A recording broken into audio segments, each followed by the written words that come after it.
নমস্কার, আমি শ্রাবন্তী। কেমন আছো সবাই বন্ধুরা? সবাই আশা করি খুবই ভালো আছো। আজকে আমি তোমাদের ওপার বাংলার এক লেখকের রচিত একটি গল্প পাঠ করে শোনাবো। তাহলে চলো আর দেরি না করে শুনে ফেলা যাক আমাদের আজকের গল্প। আমাদের আজকের গল্প লেখক আল কালাম আব্দুল ওহাবের কলমে রাতের আগন্তুক। শেষ পর্যন্ত চাকরিটা পেয়ে গেল সাঈদ। টিকিট কালেক্টরের কাজ, ছোট্ট চাকরি। সাঈদ কিন্তু এতটাও আশা করেনি। ইন্টারভিউ কার্ডখানা হাতে পাওয়ার পর ওর মাঝে মাঝে কেন জানি মনে হয়েছিল হয়তোবা চাকরিটা হয়েও যেতে পারে, কিন্তু শেষ পর্যন্ত যে হবেই এমন আশা সে কখনো করেনি। তবু শেষ পর্যন্ত চাকরিটা হয়েই গেল, টিকিট কালেক্টরের কাজ। এই দুর্দিনের বাজারে সেও কম কি? চাকরিটা পেয়েই সাঈদকে চলে আসতে হয়েছিল বাড়ি থেকে অনেক দূরে উজানতলির ছোট্ট স্টেশনে। বাড়ির বাইরে উজানতলি স্টেশনে সবাইকে ছেড়ে তাকে একা একা থাকতে হবে, এও যেন একদিন চাকরি পাওয়ার মতোই অবিশ্বাস্য ছিল সাঈদের কাছে। উজানতলি স্টেশনের পরেই মাঠ, মাঠের শেষে গাঁয়ের শুরু। সুন্দর সাজানো গোছানো গ্রাম, দেখলে মনে হয় একদিন এ গাঁয়ের জৌলুস ছিল। একঘর প্রতাপশালী জমিদারও নাকি এ গাঁয়ে অতীতে কোনো এক সময় বাস করতেন। স্টেশনের অদূরে ইট পাথরে গাঁথা ভাঙা প্রাসাদের ধ্বংসাবশেষ এখনো বিদ্যমান। গাঁয়ের পথে পথে ছেয়ে আছে আম, কাঁঠাল আর নারকেল গাছের সারি। মন ভোলানো পরিবেশ। এরই প্রান্তে জনবিরল ছোট্ট স্টেশন উজানতলি। যাত্রীরা বড় একটা ভিড় করে না স্টেশনে। কেবল নবাবগঞ্জের হাটের দিন যা একটু ভিড় হয় এখানে, সেও মাত্র সপ্তাহে 2 দিন। হাটুরে যাত্রীরা আসে, চলে যায়, আবার তারা ফিরে আসে মাঝরাত বরাবর মেল ট্রেনটা ধরে। এদের প্রায় সবই বিনা টিকিটের যাত্রী। সাঈদ অবাক হয়ে ভাবে, সরকারকে ফাঁকি দিয়ে ট্রেনে চলার একই অশুভ স্পৃহা মানুষের। সে মাঝে মাঝে বেপরোয়া হয়ে ওঠে ওদের ধরার জন্য। পয়েন্টম্যান নিরু মিয়া বাধা দিয়ে বলে, এমন দুঃসাহসিক কাজ করবেন না সাহেব। বাইরে নতুন এসেছেন, কিছুই তো আর জানেন না, কেন ইচ্ছে করে নিজের বিপদ ডেকে আনতে যাবেন? সব দেখে শুনে নীরব হয়ে যায় সাঈদ। ছোট্ট স্টেশন, তারা মাত্র 2-3টে প্রাণী সেখানে। স্টেশন মাস্টার, সাঈদ, পয়েন্টম্যান আর সিগনালার, এই 3-4 জনকে নিয়েই উজানতলি স্টেশন। রাতের অন্ধকারে মেল ট্রেনটা যখন আসে তখন আবার স্টেশন মাস্টার ঘুমিয়ে থাকেন। শোবার আগে শুধু সাঈদকে বলে রাখেন, ইয়াং ম্যান, তুমি একটু কষ্ট করো কেমন? সাঈদ প্রত্যেক দিনই কষ্ট করে। ঘুম কাতুরে স্টেশন মাস্টারকে মাঝরাতে জাগাতে তারও যেন ভালো লাগে না। কি লাভ তাকে শুধু শুধু জাগিয়ে? এক হাটবার ছাড়া যাত্রীরা এখানে বড় একটা ওঠে নামে না। মেল ট্রেন আসবার মতো স্টেশনও এটা নয়। অতীতে হয়তোবা জমিদার শহীদ চৌধুরীর সম্মানার্থে উজানতলি স্টেশনে মেল ট্রেন থামবার রীতি প্রচলিত হয়েছিল। আজও হয়তো সেই রেওয়াজই চলে আসছে। সেদিন ছিল নবাবগঞ্জের হাট। অনেক রাতে মেল ট্রেনে যাত্রীরা ফিরে এলো। প্রত্যেক দিনের অভ্যেস মতো গেটের সামনে এসে দাঁড়ালো সাঈদ। যাত্রীদের কাছে টিকিট চাইলো। কেউ বা টিকিট দিল, আবার কেউ বা দিল না। কেউ বা পিছনের যাত্রীদের দেখিয়ে দিয়ে মনের আনন্দে চলে গেল গাঁয়ের পথ ধরে। বাসায় ফিরতে গিয়ে কেমন যেন ছটফট করতে লাগলো সাঈদ। এতগুলো যাত্রী বিনা টিকিটে এলো, আবার চলেও গেল। তার কি কিছুই করার ছিল না? নিশ্চয় ছিল, কিন্তু সে কিছুই করতে পারল না কেন? নিজের কাছেই নিজেকে খুব অপরাধী মনে করছিল সাঈদ। সেদিন বিছানায় শুয়ে এপাশ ওপাশ করছিল সাঈদ। মনে মনে প্রতিজ্ঞা করলো, এবার কাউকে সে নিশ্চয়ই কর্তৃপক্ষের নিকট হ্যান্ড ওভার করে দেবে। তারপর দেখা যাবে কোথাকার জল কোথায় গিয়ে দাঁড়ায়। সাঈদ এর জন্য প্রস্তুতি নিতে থাকে। 2-3 দিন পরের কথা। সেদিন অনেক রাতে ঘুম থেকে উঠে চোখ মুছতে মুছতে স্টেশনের গেটে এসে দাঁড়ালো শাহিদ। আর একটু বাদেই মেল ট্রেন এসে যাবে। অনেক দূর থেকে ইঞ্জিনের করুণ সুর ভেসে আসছে। রাত জাগা পথিকের মতো সে যেন অনন্ত পথের যাত্রী। ততক্ষণে হেডলাইটের আলো এসে পড়েছে উজানতলি স্টেশনে। এখনই ট্রেন এসে থামবে। অল্পক্ষণের মধ্যেই মেল ট্রেনখানা স্টেশন টাচ করে হুইসেল দিতে দিতে আবার চলতে লাগলো। জ্যোৎস্না ভরা রাত্রি। শাহিদ চলমান ট্রেনখানার দিকে চেয়ে দেখলো কিছুক্ষণ।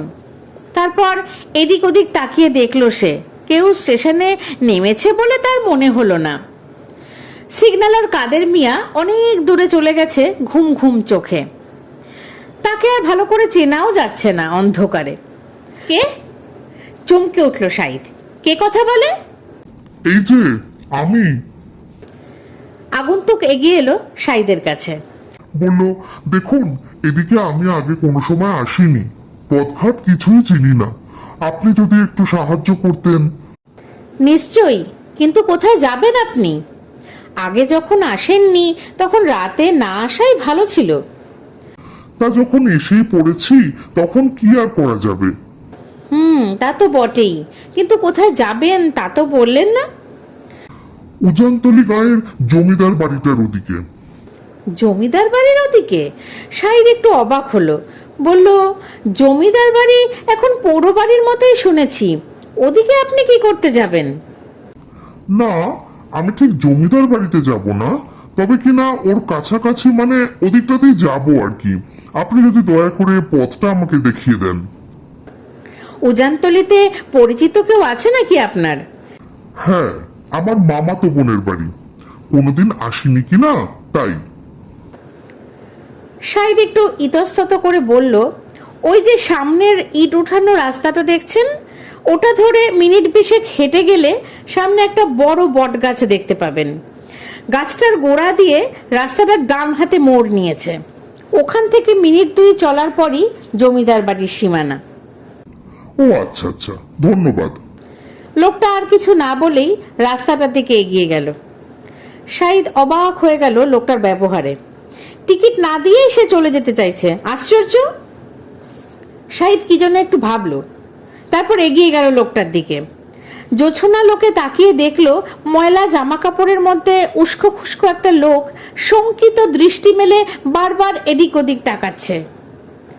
শাহিদের মনে সন্দেহ হলো লোকটা নিশ্চয়ই বিনা টিকিটে এসেছে।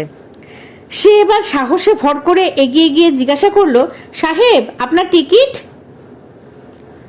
লোকটা শাহিদের কথা শুনতে পেয়েছে বলে মনে হলো না। সে কোনো জবাব না দিয়েই আগের মতো চলতে লাগলো। শাহিদ এবার রীতিমতো অবাক হলো লোকটার ব্যবহারে। মনে মনে ভাবলো, আজ আর তোমাকে ছাড়ছি না। সে এবার দ্রুত গতিতে এগিয়ে গেল লোকটার দিকে। মুখে বলল, টিকিট দিয়ে যান সাহেব। শাহিদের কথা শুনে লোকটা একবার পিছন ফিরে তাকালো। তারপর স্টেশন ছেড়ে রাস্তায় নেমে হন হন করে চলতে লাগলো। শাহিদ আরো দ্রুত এগিয়ে গেল লোকটার দিকে। ওর মনেও ততক্ষণে জিদ চেপে গেছে, লোকটাকে আজকে ধরতেই হবে। লোকটা নিশ্চয়ই ফাঁকিবাজ। শয়তানকে শাস্তি না দিলে তার স্পর্ধা দিন দিন আরো বেড়ে যায়। শাহিদ লোকটাকে ধরবার জন্য একরকম দৌড়েই চলল। লোকটাও যেন ততক্ষণে শাহিদের মনোভাব বুঝতে পেরেছে। সে শাহিদকে এগিয়ে আসতে দেখে বার কয়েক এদিক ওদিক তাকিয়ে সোজা দৌড় দিল। শাহিদও ইতিমধ্যে মন ঠিক করে ফেলেছে। লোকটাকে দৌড়াতে দেখে সেও তার পিছু পিছু ছুটতে লাগলো। ছুটতে ছুটতে শাহিদের মনে হলো এই বুঝি লোকটাকে সে ধরে ফেলে। আর বেশি দূর নয়, মাত্র হাত কয়েক, এখনই সে ধরে ফেলবে লোকটাকে। কিন্তু এ কি, হাতের কাছে পেয়েও সে যেন লোকটাকে ধরতে পারছে না। সামান্য একটু ব্যবধান, এই ব্যবধানটুকু যেন আর যেতেই চাইছে না। শাহিদ প্রাণপণে দৌড়াতে লাগলো। অন্যদিকে লোকটাও ততক্ষণে জমিদার বাড়ির কাজ বরাবর চলে এসেছে। সামনে জমিদার বাড়ি, পিছনে শাহিদ নিজে। এবার লোকটা নিশ্চয়ই ধরা পড়বে। কিন্তু কি আশ্চর্য, শাহিদ যা ভেবেছিল তা হলো না। লোকটা ছুটতে ছুটতে পিছন ফিরে একবার মাত্র শাহিদকে দেখে নিয়ে দারোয়ানের পাশ কাটিয়ে সোজা চলে গেল জমিদার বাড়ির মধ্যে। লোকটাকে এভাবে বাড়ির মধ্যে ঢুকতে দেখে শাহিদ অবাক হলো। তারপর কি যেন ভেবে নীরবে সেও চলে গেল ভেতরে। যাওয়ার সময় সে একবার পিছন ফিরে তাকিয়ে দেখলো দারোয়ানটার দিকে। সে তখনও টুলের ওপর বসে দেওয়ালে হেলান দিয়ে ঘুমোচ্ছে। তাকে যেন মরণ ঘুমে পেয়েছে। জমিদার বাড়ির মধ্যে ঢুকে লোকটা কোন দিকে চলে গেল তা কিছুই বুঝতে পারল না শাহিদ। সে এখন কি করবে তাই দাঁড়িয়ে ভাবতে লাগলো। একবার তার মনে হলো এই অবস্থায় তাকে যদি কেউ দেখে ফেলে, দারোয়ানটার যদি এর মধ্যে ঘুম ভেঙে জেগে ওঠে, সে যদি ধরা পড়ে চুরির অপরাধে, অথবা তাকে আততায়ী মনে করে কেউ যদি পুলিশে দেয়, তখন? এইসব চিন্তা করতে করতে শাহিদ আরো কয়েক পা এগিয়ে যেতে চেয়েছিল, কিন্তু পারল না। তার মনে হলো কে যেন অত্যন্ত আকস্মিকভাবে বাড়ির সবগুলো আলো একসাথে নিভিয়ে দিল। চমকে উঠল শাহিদ। লোকটা তাহলে ভেতরেই ঢুকে পড়েছে। এখন উপায়? কোনো উপায় উদ্ভাবনের আগেই অসম্ভব একটা কিছু ঘটে গেল। শাহিদ স্পষ্টই শুনতে পেল কে যেন অন্ধকারের মধ্যে পাগলের মতো রিভলভার চালিয়ে যাচ্ছে। দুম দুম। গুলির শব্দের সাথে সাথে একটু গোঙানিও শোনা যাচ্ছে। ভারী কিছু পতনের শব্দ হচ্ছে। তারপর আবার নীরবতা। এতক্ষণ পরে শাহিদের মনে হলো, তাই তো, এসব কি দেখছে সে? দারোয়ানটাও এখনো ঘুমোচ্ছে। সে কি আর কিছুই শুনতে পাচ্ছে না? আশ্চর্য। দিকবিদিক জ্ঞানশূন্য হয়ে শাহিদ ছুটে গেল দারোয়ানটার পাশে। তারপর তাকে প্রাণপণ শক্তিতে ধাক্কা দিয়ে বলল, ডাকাত পড়েছে, ওঠো। কিন্তু এ কি? দারোয়ানকে ধাক্কা দিতেই সে গড়িয়ে পড়ল সেখানে। তবে কি সেও মরেছে? শাহিদ অবাক হয়ে দেখল দারোয়ানের বুকের বাম পাশটায় রক্ত জমাট বেঁধে আছে। চমকে উঠল শাহিদ। অবাক হয়ে ভাবলো, তবে ওই লোকটা ভেতরে যাওয়ার পথে তাকেও গুলি করে হত্যা করেছে? ভয়ে বিস্ময়ে হাত পাগুলো আড়ষ্ট হয়ে আসতে লাগলো শাহিদের। এসব কি দেখছে সে?